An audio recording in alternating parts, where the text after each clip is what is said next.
Night Beat.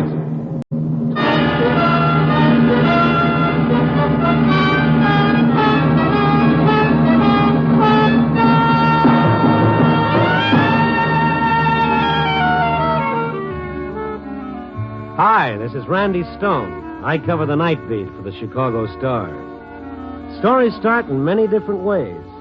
This one began on an elevated train and ended in eternity.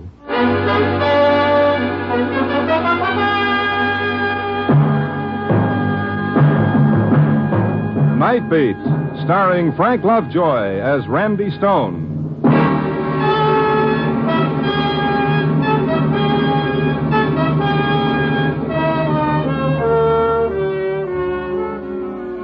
The night is just about washed up. The sky is getting that tattletale gray around the edges.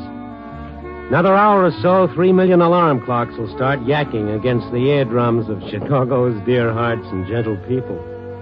A goodly number of said dear hearts and gentle people will stumble to the front door for their copy of the Morning Star. I'm wondering what they'll say when they read the opening sentence of the Night Beat story for today. The line that goes, "This is a love story with the happiest ending I've ever heard." I guess they'll figure spring has got me in its perfume clutches, and more than likely I'll wind up around a bologna sandwich, and that'll be that. Only if they just keep reading, maybe they'll be in for a strange kind of surprise. It started a little after 10 o'clock last night. I just boarded an elevated train and was on my way to the Loop. The train was pretty crowded, but I saw an empty seat up front, and I hurried for it. I started sitting down without looking. Anton, where have you been? I beg your pardon? Oh, I've waited so long, Anton. The girl sitting next to me. I noticed her for the first time. About 20, maybe. And so beautiful, so delicately beautiful, it was like your eyes had hit the jackpot, and somehow the grinding elevator train suddenly sounded like a gypsy violin. Oh, Anton, you shouldn't have gone away. Look, I hate to tell you this, but I think you've got me mixed up. Oh, it's so good to hear you, to be near you, Anton. So good. Yeah, it's good to be near you, too, kid. But... Won't ever go away again, will you? I'd like to stay here forever. Oh, promise me, Anton. Promise me you'll never go away. Beautiful as she was, it started giving me the creeps. If I'd been Anton, I'd have enjoyed it immensely, but being as how I was two other guys, I didn't see it. And also there was something about her eyes, a disturbing brightness. I didn't know what to do about it, and before I could decide... Lake Street transfer. I reached my transfer station. I started getting up. Anton, no, don't go. Oh, lady, look, it's my station. Don't leave me again, Anton. Please, no. Now, take it easy. Let go of me. What's wrong with you? This is my station. Anton, I can't let you leave me again. I won't. Well, you'll just have to, kiddo. Now let go. My sleeves on. Oh, no. She folded up like a little rag doll into a dead faint. I bent over her, picked up her arm to massage her wrist. It was like touching a hot stove. She was burning up with fever. Passengers in the car were crowding around. The conductor still hadn't given the signal for the train to leave the station. I picked the girl up in my arms. It was like lifting a 10-year-old kid. She must have weighed a fast 90 pounds. I carried her out of the train onto the platform. Someone called for an ambulance. She was still unconscious when the ambulance came. She looked so small and so lost and so alone. And, well, according to her, I was Anton, so the least Anton could do would be to sit beside her on the long ride to the hospital. She was still out cold when we reached County Hospital. They found her name and address inside her purse. Mrs. Marisha Nowak, 612 Larrabee Street. I waited around to see what was wrong with her. After almost an hour, they said I could go upstairs and talk to the doctor.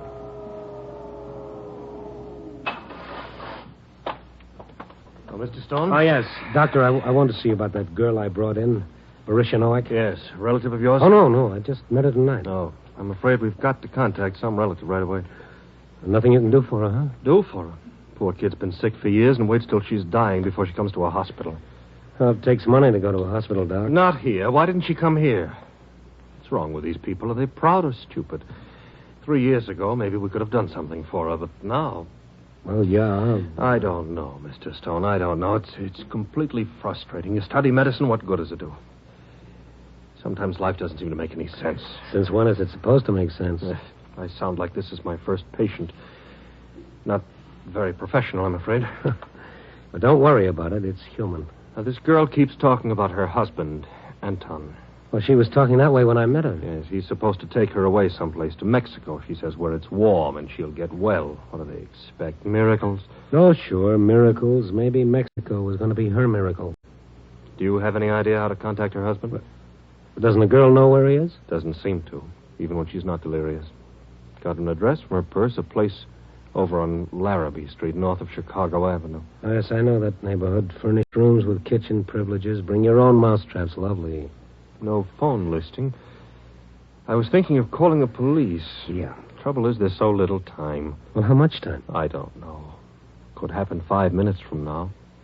5 hours. Well, I'll tell you what. I'll drop by her address and see what I can find out. Doctor, she's conscious again. Rational. Oh. She wants to talk to you. All right, nurse. Care to see her, Mr. Stone? Yeah. The doc turned and walked into the room, and I followed him. That's a nice, promising beginning for a love story with a happy ending, Only when we got inside Marisha Nowak's room, the joke was on me. There was no hearts and flowers. She was even more beautiful than before. Her black hair spread out on the white pillow, her delicate face, and the lovely eyes following us as we came into the room. No fear in those eyes. None at all. Just a sort of questioning. Doctor, have you found him yet? Not yet, Marisha. We're still trying. This is Mr. Stone. He's trying to help us locate your husband. Oh, I hope you find him. Poor Anton. He'll feel so bad if you don't find him in time. Well, of course he will. That's why the doctor'd like you to tell me anything you can that might help us find him. But I told the doctor. He went to find work, my Anton, so he could take me away where I could get well and could be a wife to him. Does it bother you to talk? Does it tire you? No, I like talking about him. And there's so little time. Doctor said you were planning on going to Mexico. To Las Flores, the little town of the flowers in Veracruz. My ring is from Mexico. See? Silver and turquoise. It's nice. We were married with 2 rings. Exactly alike. Silver and turquoise. You think Anton could have gone there, to Mexico? No, he'd never have gone there without me. The little town of the flowers. Like we planned on our honeymoon. Just like it said in the travel folder. With thousands of blossoms on the water. Perfuming the air. But we went to a real hotel here in Chicago on our honeymoon. Anton insisted on it. Even though we couldn't afford it. It was in the winter and it was cold in Chicago like now. Icicles hung from the trees, breaking the branches. But in the room it was warm. And we had each other.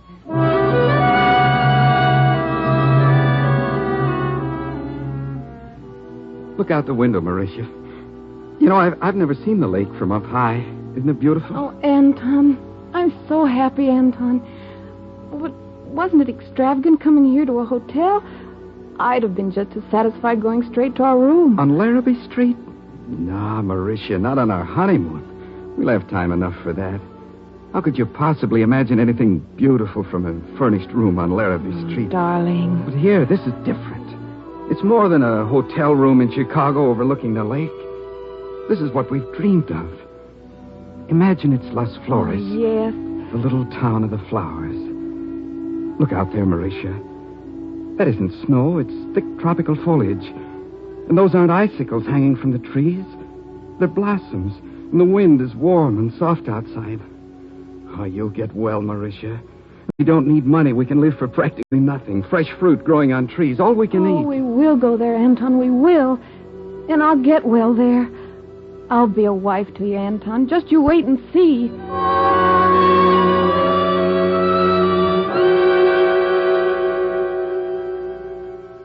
But we didn't go to Mexico.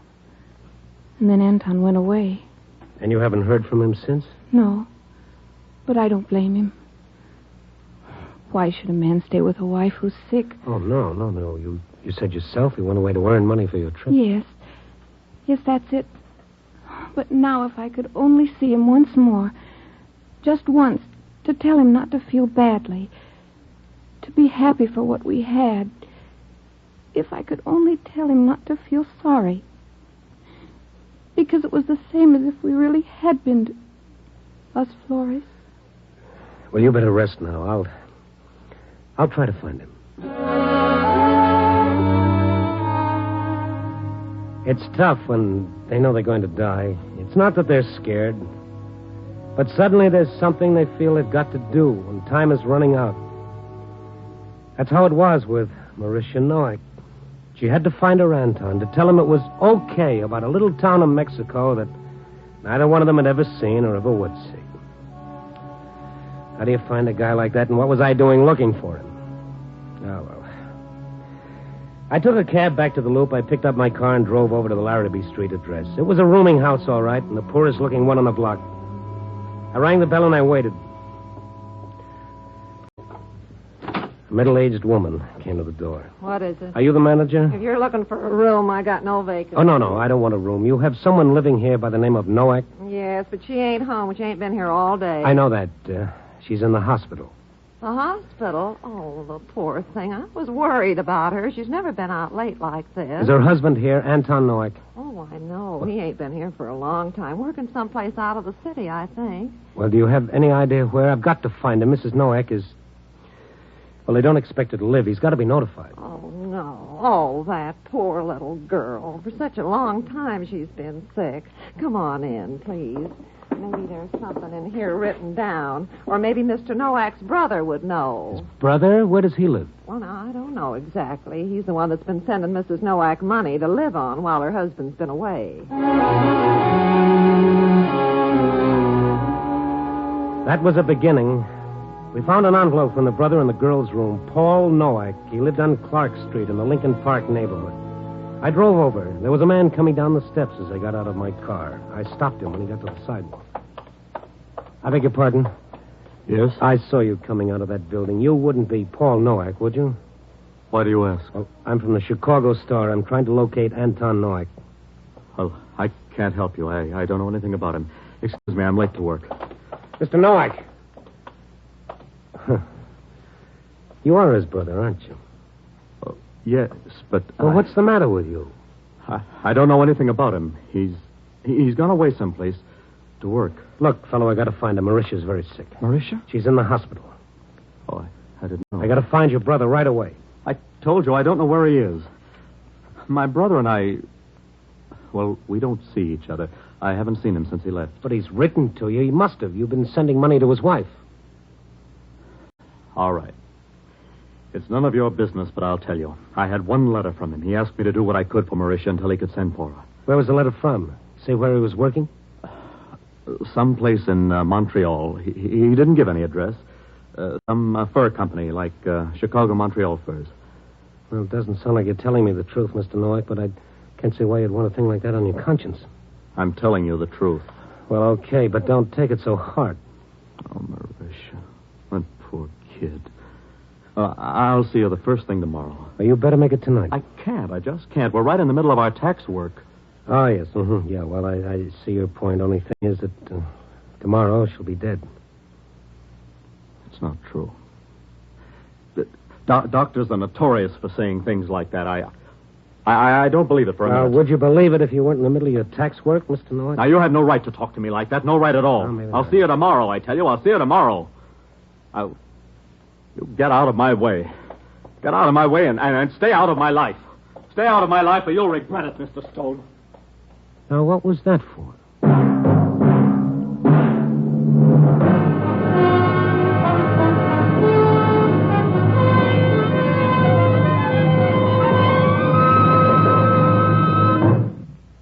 NBC is presenting Night Beat, starring Frank Lovejoy as Randy Stone.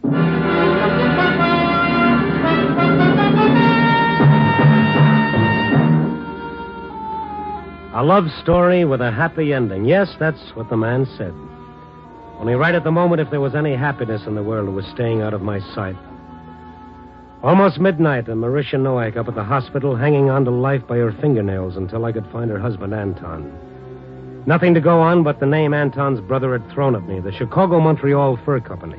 I looked it up in the phone book. It was there, all right. I started dialing the number. I didn't imagine anybody be around this time of the night, but it was the only lead I had at the moment. There weren't too many moments left. All I could think about was what the doctor had said. Maybe she's got 5 hours. 5 hours. No, nobody's going to answer. Hello? Hello. This is a reporter on the Chicago Star. Is nobody here? All gone home. Look, I'm trying to locate a man who's working for your company. There's nobody here. I'm cleaning woman. Call tomorrow. No, wait, please. Listen, I don't have any time. This is very important. Can you tell me how I can locate the manager of your company? Manager gone home at 5 o'clock. This is the cleaning woman. Oh, yes, I understand that, but can you please tell me the manager's number? I've got to telephone him now. Oh, just a minute. I waited. Seemed like forever while she went for the number. Hello? Yeah, were you able to find it? George Swanson. Lakeview 42311. Lakeview 42311. Thank you very much. Tell him I didn't give out the number only because it's an emergency. Yes, all right. I'll tell him. Thank you. Goodbye.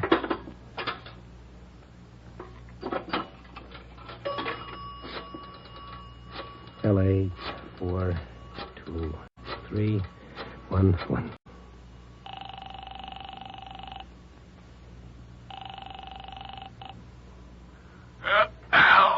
Hello, Mr. Swanson. Yes? I'm sorry to trouble you, Mr. Swanson, but it's very important. My name is Stone. I'm a reporter on the Star. I'm trying to locate a man who works for your company, an Anton Nowak. We have no one by that name working for us. What was that name? Anton Nowak. Never have had since I've been with the company. Of course, we're an old firm. May have been a way back. Oh, no. This would have been in the last year or so. No, sorry. Would you have any way of knowing if he worked at your Montreal branch? We have no Montreal branch. Isn't your company the Chicago-Montreal Fur Company? Yeah, that's right. We haven't had a branch in Montreal for years. That used to be our headquarters when the company first started, but we're strictly a Chicago firm now. Oh, I see. Well, thank you very much. I'm sorry to trouble you. Oh, not at all. If it's going to be printed in the papers, don't forget to mention our name. No, I won't. Goodbye, Mr. Swanson. Something was beginning to smell, and it wasn't just the west wind out of the stockyards. I checked the vital statistics on deaths. No Anton Nowak since 44. Checked the police records for amnesia cases. In the Central Bonding Company files, Paul Nowak was listed as a night auditor with the Great Lakes Bank Reserve over on State Street. I drove around to State Street and rang the night bell at the Great Lakes Reserve. The watchman wouldn't let me in, but in a couple of minutes, Nowak came out of the building alone. His face was white as he came toward me. Why did you come here? Well, your brother doesn't work for the Chicago-Montreal Fur Company. I thought you'd want to know. No, I don't want to know. I don't want to know anything about him. Your own brother? You have no right to come here. No right. Do you hear? This is my work. Well, sure, but I didn't think you'd mind. After all, you've got nothing to hide. Of course I have nothing to hide. They know me here. I'm respected. I have a position of trust. You have no right to come here and make trouble for me. It's taken me years to get where I am. All right, now, just take it easy. Nobody's interested in making trouble for you. But I am interested in finding Anton Nowak, and whether you like it or not, that's what I intend to do. Well, then find him. Find him, only stay away from me. Stay away from my work. I can't help you. I've told you that. Now stay away from me. I didn't have time to twist his arm. As a last resort, I headed across town to police headquarters, Bureau of Missing Persons, and my old friend, Sergeant Adams. No, Randy, no. He's never been listed as a missing person. Somebody would have had to report him, his wife or a brother, for us to have a record on him. Yes, Adams, I know that, but the guy is missing. You say you checked the death records. That's right. How about hospital records? Well, there's nothing to go on and not enough time, Adams. I tell you, I got to find the fellow tonight, tomorrow, the latest. Yeah. Date of disappearance, May 10th, 1948. Did you check the arrest records for that date? Nothing under Nowak. How about John Doe's? John Doe's? No, I never thought of that. Yeah, well, come on. It won't take much time. You never can tell. Just might be something. Usually you find something on these John Doe's after you had them a while. FBI prints, pictures, or else they just break down and tell us who they are. Of course, if they're just John Doe drunks, just a matter of sobering them up. Right in here, Randy. Hi, Mac. Hello, Adams. Arrest records, 48 May 10th. Okay. You better make it May 11th, too. You the guy that phoned earlier? Yes, I phoned. Nothing under those names you asked about. Yeah, Mac. Yeah, we want to have a look at the John Does. Here you are. Yeah. May 10th. A's, B's, C's, D. Day. Dalton, Denver, Dill, Doe. Doe. John Doe. Drunk. John Doe. Drunk. John Doe. Drunk. Must have been kind of drunk out that night. Here's one. John Doe, armed robbery. Let me see the file on this one, Mac. 192701. Right. You think there'd be any information in the file? You never can tell, Randy. Personal property slip sometimes has information you can use. Here you are. 192701. John Doe, age 23, hair dark, eyes brown, height 5'10", 3/4, no identifying scars. Well, that age is right. It could be Noack. What'd he do? Hold up. Captured by the victim. Must have been new at the game. Let's look at what else you got, huh? Yeah, we'll have a look at the personal property list. Stuff he had on him when he was booked. Brown suit, white shirt, blue striped tie, no hat, white handkerchief. What is this under jewelry? One only hand ring Indian. Silver and turquoise. What else? Cash, 8 cents. Identification? No. That's about all. Oh, here's a note. I guess he was trying to get away. One only, travel folder on Mexico. I'd found him. Anton Noack was John Doe, arrested for robbery May 10th, 1948, convicted and sentenced to Joliet for 2 to 5 years, still under the name of John Doe. It was beginning to fit together, sure. He didn't want her to know. That's why he hadn't written. That was the reason for the lie about the job in Montreal. He was afraid it would hurt her. And the prison record, that's why his brother wouldn't tell where he was, afraid that somehow Anton's crime would reflect on his own bank job. I jumped into my car and headed out Ogden Avenue towards Joliet, over 30 miles away. It was the middle of the night. I had no idea what I could do when I got there. All I knew was I had to get there fast. Maybe he'd been released. Maybe I could talk the warden into letting him out with me under guard. Maybe I could put a call through to the hospital. He could at least talk to her on the phone. I didn't know. When I got to Joliet, the place was lit up like Soldiers Field. The guard took me inside to the warden. He was dressed. He seemed to have been expecting me. Now, you're a little late, Stone. Doesn't anybody go to bed around here? The rest of the boys have been and gone. Rest of what boys? The other papers. You mean they got here ahead of me? Oh, why, of course. The break happened a couple of hours ago. A break? I thought there was something funny about all those lights and everybody being up at this time of the night. Isn't that why you're here? No, I came up to see a fellow. What happened? One of the men suddenly decided he wanted out. Grabbed a gun away from a guard and started blasting away. Had to shoot him to stop him. Not an organized break? No, he was alone. Can't understand it. Model prisoner. Coming up for parole in a month.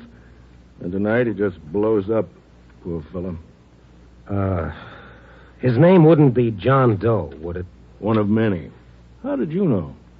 Well, he might be the fellow I was coming up to see. Chicago number 192701. Yeah.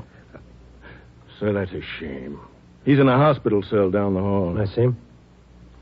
He's pretty bad off. I'd like to see him if you don't mind, Warden. Come on. Thank you. Funny about these John Does. Did you know him? No, I don't. I think I know his wife. Usually something pretty decent about them. Trying to protect their families, mostly. Can't hardly blame them either.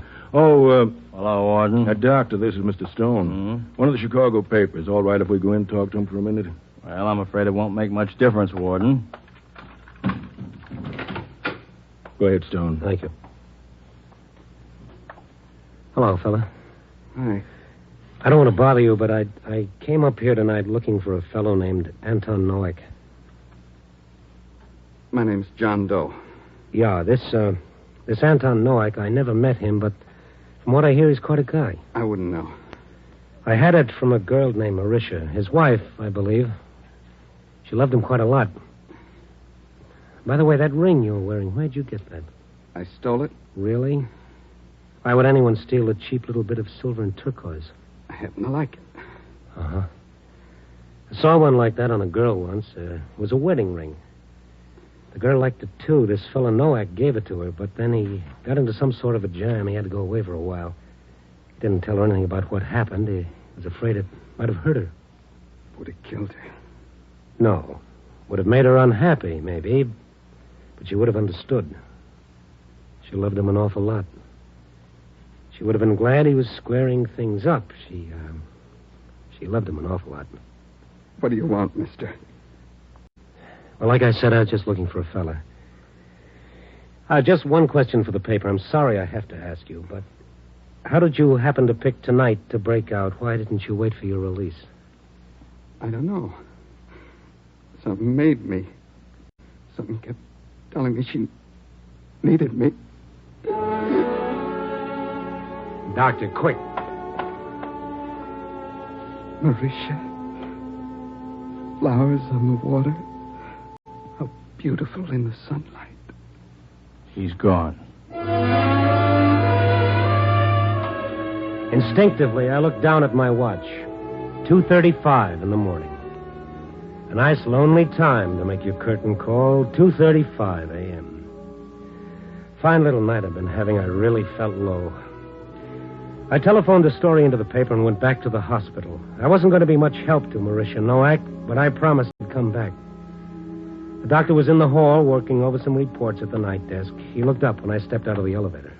Hello, Mr. Stone. Hello, Doc. I found our Anton all right. Hmm? A little too late, though. Dead. Really? Wouldn't have made any difference. She, Yeah? I'm making out the report now. Oh, great. Wasn't so bad, Stone. Wasn't bad at all. She was happy. I've never seen anyone so happy. What did she have to be happy about? Oh, who knows? But right at the last, this wonderful smile came across her face. I guess it was delirium. And she kept saying something like, flowers on the water. How beautiful in the sunlight? Yes, that's what she said. How did that report that you're making out, Doc, tell me. What was the time of death? Tell me, Doc, please. Oh, it's 2:35 a.m. Why? 2:35 a.m. Yeah.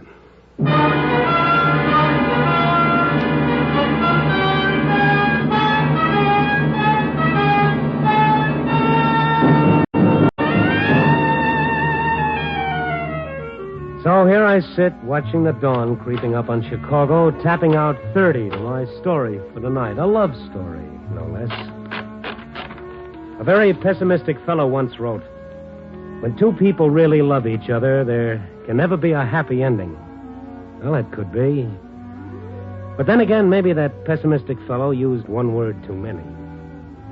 Maybe when two people really love each other, there can never be an ending. Oh, who knows? You pays your money, and you takes your choice.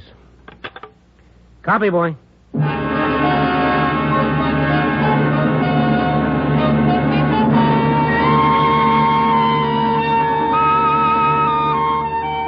Night Beat, a new dramatic series, stars Frank Lovejoy as Randy Stone. Night Beat is edited by Larry Marcus and directed by Warren Lewis. Music is by Frank Worth. Others in tonight's cast were Joyce McCluskey, Vic Perrin, Jack Edwards, Jerry Hosner, Rena Craig, Larry Dobkin, and Charles Seal. Frank Lovejoy will next be seen in Milton Sperling's production Rock Bottom, released by Warner Brothers. Listen next week at this same time and every week as Randy Stone searches through the city for the strange stories waiting for him in the darkness. The stories that come out of the shadows to find their way into Night Beat.